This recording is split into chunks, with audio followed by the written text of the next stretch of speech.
I said today I'm going to speak to you about Founders Day. And Founders Day is actually tomorrow, January 25th.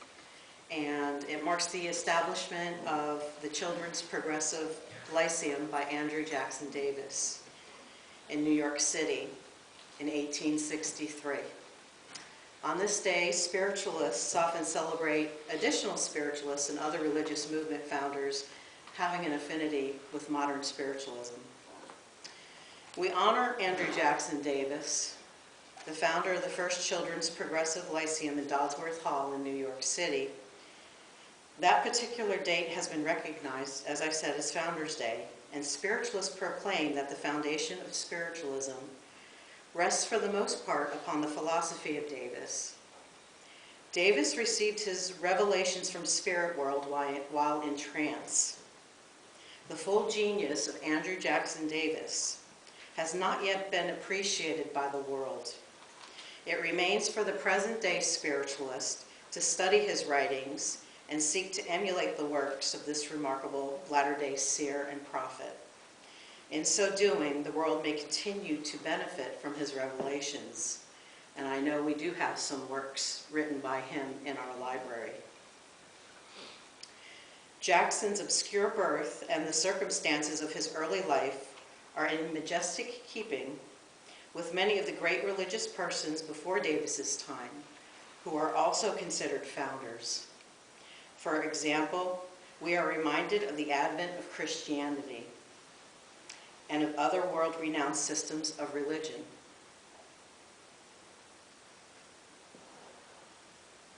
Sorry, I lost my spot. The minds and souls of the people have been prepared long before the prophets and seers who preceded the advent and whose words fell upon responsive ears. It is fitting that the Poughkeepsie seer should be called John the Baptist of modern spiritualism. His personal experiences and his extraordinary trance mediumship truly prepared the way for the advent of the ever-living Spirit of Truth and the reality of spirit manifestation in the modern world. We also honor Emanuel Swedenborg, who, because of his experiences with the people in the spirit world, became the wonder of his day. We can trace the operation of spirit in the life of this great seer, a man of undoubted genius in many secular fields. Swedenborg exhibited that divine discontent which characterizes all of the chosen of God. Although material position was his because of his great contribution to material science, he knew his greatest happiness when he finally made the world accept his revelation of the power of spirit. Swedenborg's first mystical experience happened sometime after 1768. He devoted the rest of his life to his excursions and communication with those in the spirit world. He was the first to explain that the death of the physical body does not result in an immediate change, since the spirit world is governed by the same natural laws as those on earth. Swedenborg's description of the spirit world has been largely incorporated into the understanding of spiritualism. He has left a mark that will never be erased. The Shakers are considered the immediate religious predecessors to and among the pioneers of modern spiritualism. Among others we consider founders, we honor Mother Ann Lee. She was born in Manchester, England, and joined an offshoot of the Quakers.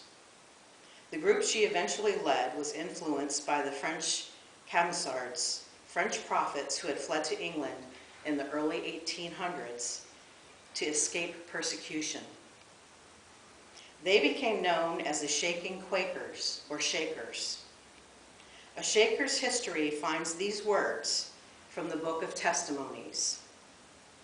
They would sit in silent meditation for a while, when they were taken with a mighty trembling, in which they would express what they received from spirit.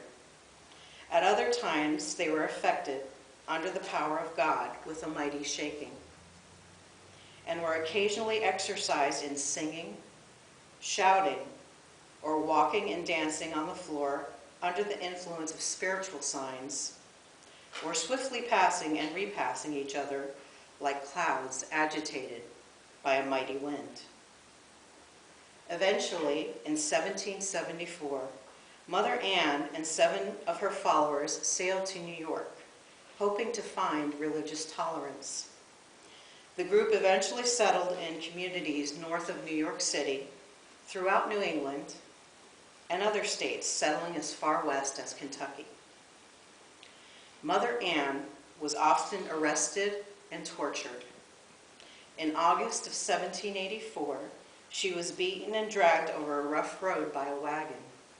She suffered a fractured skull during this ordeal and passed to spirit. A special outpouring of spirit manifestations occurred between 1837 and 1847. The Shakers reported of spirit visits from Mother Ann. In 1838, the gift of tongues was especially noticeable, and sacred places were set apart for manifestations of spirit. In 1847, the manifestations seemed to quiet down, but not before the Shakers had been clearly told that wider types of manifestations would soon appear in the outer world. In 1848, the Fox sisters, communicating with the spirit of the slain Charles Rosna, brought to the world what is called the dawning of a new era, the religion of spiritualism. We also honor Edward Irving, one of the powerful and eloquent founders and leaders of the Shakers in England. He was a person trained in strict Calvinist principles in a day when the very thought of extraneous spirit influence was loathed by the clergy.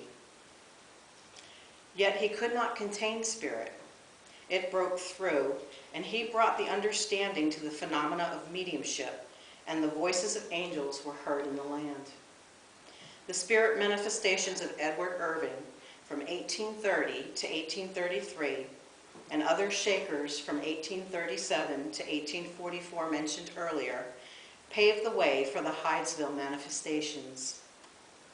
Among other Shakers, we honor Frederick W. Evans, one of the most prominent and well-informed Shakers in the United States.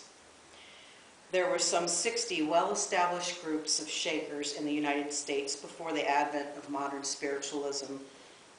There exists many interesting accounts of their experience with spirit people, especially their experiences with the spirits of Native Americans, who became spirit guides for many of the Shaker mediums.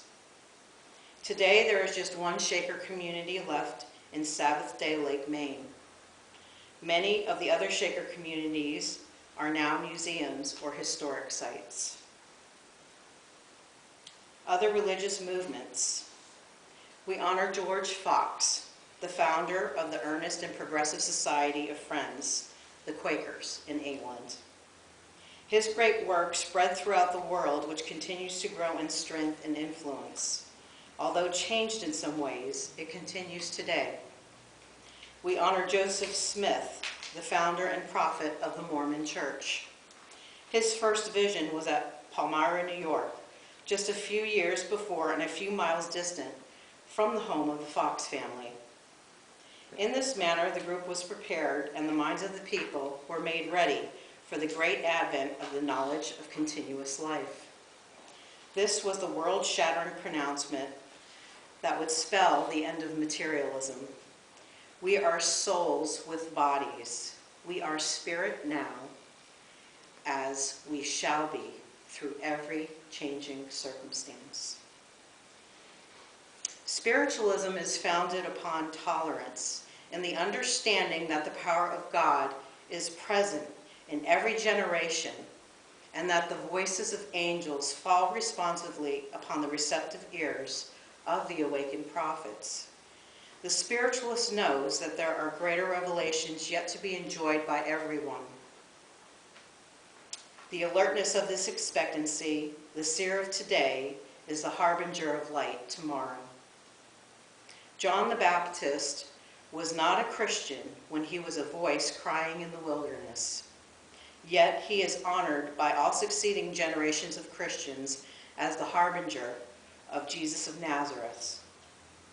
In like manner, spiritualists honor all those devoted men and women who opened the way for the wonderful happenings of Hydesville, and after that announced to the world that there was no death to the ever-living soul. We honor the names of all the pioneers of spiritualism who were drawn from every walk of life and composed an earnest and exclusive group of people educated in liberalism and religion, in the principles of democracy, in the emancipation of women, in the shining understanding that Spirit speaks to us through channels of our own soul and not through the channels of narrow religious bigotry. Many of these pioneers were drawn from every sect of Christianity and were dedicated to liberal thinking. We honor the Fox family, Margaret, the mother, and John, the father. We especially honor their two young children, Margaretta and Catherine. These two daughters first made communication with the spirit of Charles Rosna on March 31st, 1848, the murdered peddler that was buried in the cellar of their cottage in Hydesville, New York. We honor Charles Rosna as one of the founders of modern American spiritualism. Without his persistent attempts to communicate from spirit with those who resided in the Hydesville cottage after his murder, the advent of modern spiritualism may not have occurred. Harrison D. Barrett, the first president of the National Spiritualist Association. He was once a Unitarian clergyman who found his way to becoming a spiritualist pioneer and leader. Dr. James M. Peebles. He was a Unitarian minister until he found spiritualism. He was spiritualism's first world missionary, and he made 8 trips around the world for its cause. Isaac and Amy Post. They were Quakers who became devout spiritualists. They were protectors and stout defenders of the Fox daughters. Amy Post was given the title of Mother of Modern-Day Spiritualism. Cora L. V. Richmond, the wondrous young orator and one of the greatest minds of her day.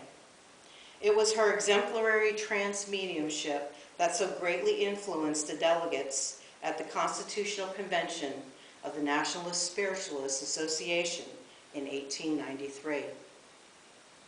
Emma Hardinge Britton, the founder and the editor of the Two Worlds, the first newspaper published in England in the interest of spiritualism. She became a leader of spiritualism in England. Horace Greeley, the great newspaper editor and publicist. He was the illustrious founder and editor of the New York Tribune, who protected and defended the young Fox women. Judge John Edmonds of New York State Supreme Court, whose brilliant career was sacrificed that he might add the luster of his name to the infant movement of spiritualism. Nathaniel Potter Talmadge, Governor Talmadge of Wisconsin Territory, wholeheartedly gave his support to spiritualism in 1854. He willingly agreed to be the first signature to head the petition to the U.S. Congress, requesting they set up a committee to study the phenomena of spiritualism. The words spoken to him by Spirit gave the purpose of the bond between the pioneers, to draw humanity together in harmony and to convince skeptics of the immortality of the soul. List is very long to whom credit is due, and there are many others. It is composed of both great and humble people. The great strong bond between them was their interest to spread truth of the philosophy of spiritualism, that physical death is not the end of life, but the beginning of a new life in spirit. Without a good foundation, no house can stand. The spiritualists of the world can be justly proud and grateful to the devoted men and women who founded the movement of modern spiritualism while they braved the abuse and the misunderstanding of their contemporaries. And Spirit had me look up the symbol of spiritualism, which is the sunflower.